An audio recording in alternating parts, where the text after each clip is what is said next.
Bonjour. Ni hao. It is I, once again, Rosey. I just want to share a few things with you.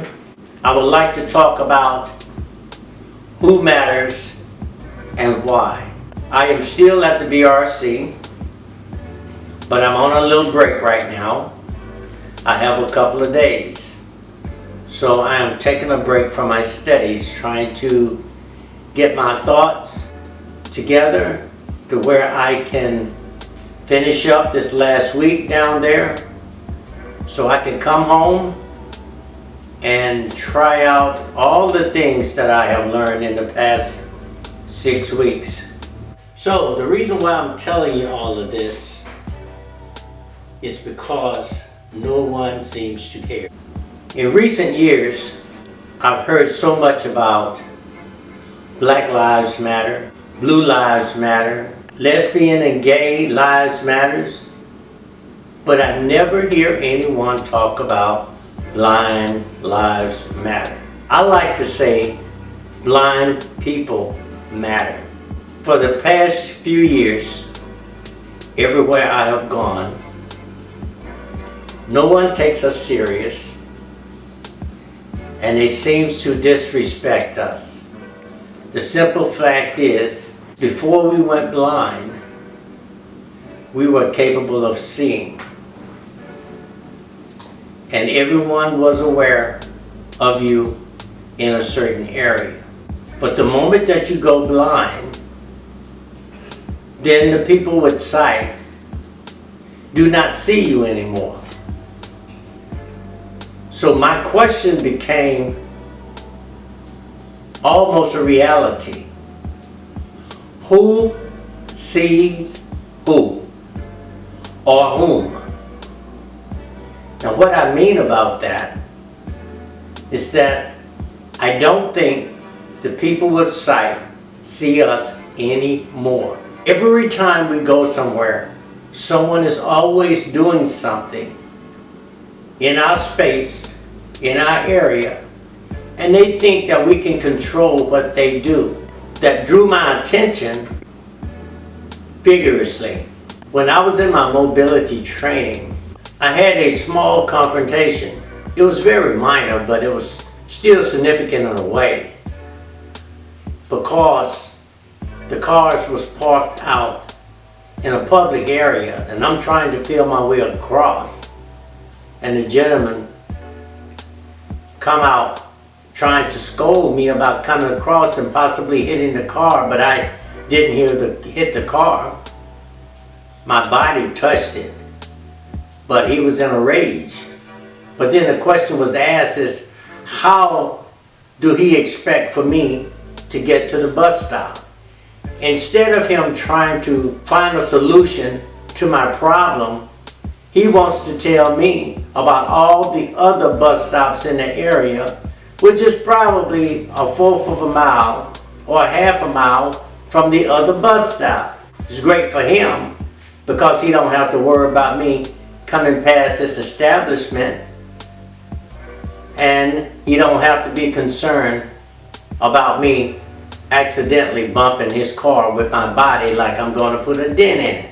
Myself being the person that I am, I decided that I can solve the issue by riding a bus, paying a transfer fee, and continue on my journey.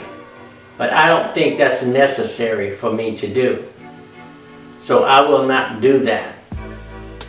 He's going to have to understand that I have simple rights as trying to get to the bus stop with any interference. Now, the other thing is, in certain areas there are no sidewalks. We need some sidewalks in my area for walking. We don't have any. There are school kids as well that walk to school.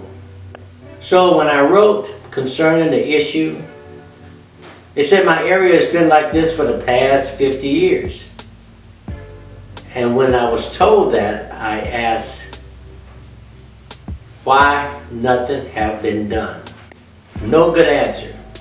So I said, if it's been like this for the last 50 years, I think it's time for a change.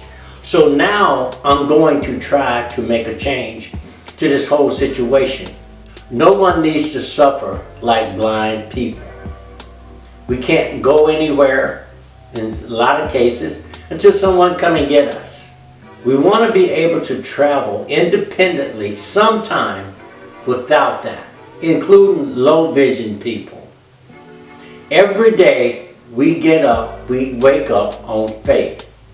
When we step out on faith. That's all that we have.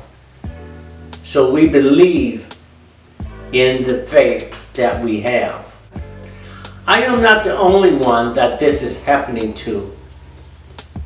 I know quite a few veterans that are having some of the same similar problems in different states.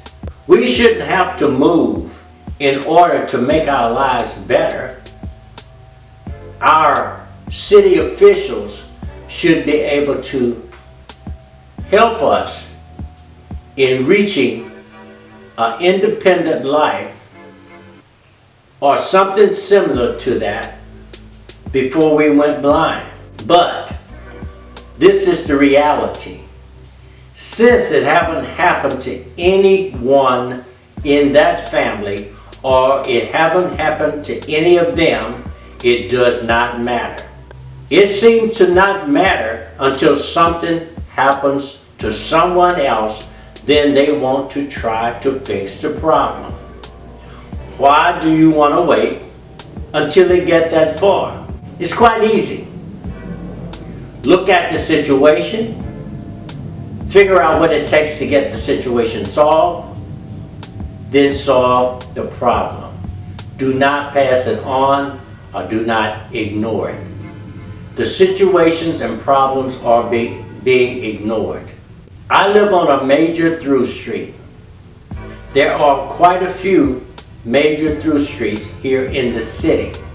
I do not live in the county. It is left up to the city to do these things. It's not being done. I can't figure out why. All I hear about is that we don't have enough money. But you can find enough money to do other things. I think on major streets, in school areas in which kids go to school, there should be sidewalks to where they can walk freely and get to school a lot safer. There are too many pedestrians being hit by cars because of drunk driving or distracted driving. Mostly it's distracted driving now. So we have to be very careful. The colors of the blind is red and white. That red and white cane signifies that you are blind or you have low vision. And technically, low vision is blind. It's not a pool stick. It's not a good looking, I want to be cool stick. That cane help us to move in our travel.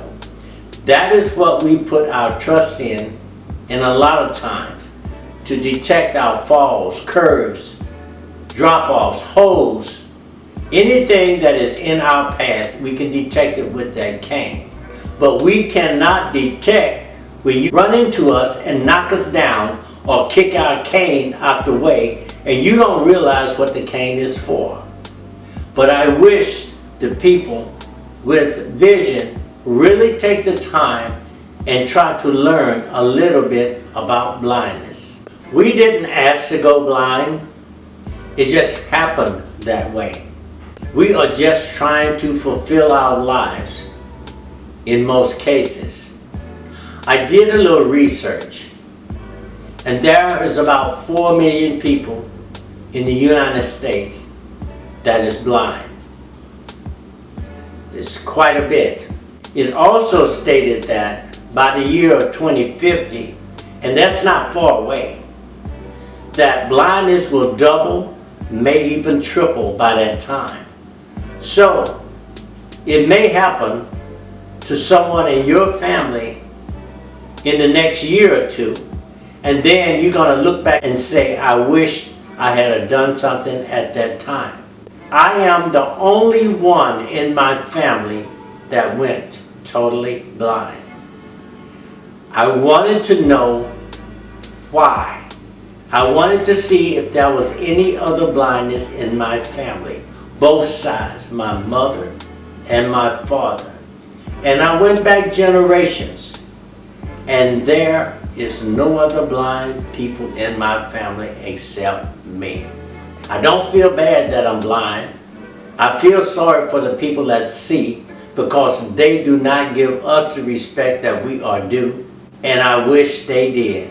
So I refuse to let my blindness stop me, and I hope that the ones that are blind and listening to this, I hope you decide to refuse to let your blindness stop you. But I also hope that you can live a fulfilling and prosperous life, and know that I am happy when I see other blind people do something that is gratifying to others, or when they do something that is well to help them. I get happy for them. I hope you guys continue listening to my videos. I would like for you to keep the faith in God, your trust in yourself. Keep your heart and your mind right, and you'll get there. I will see you later.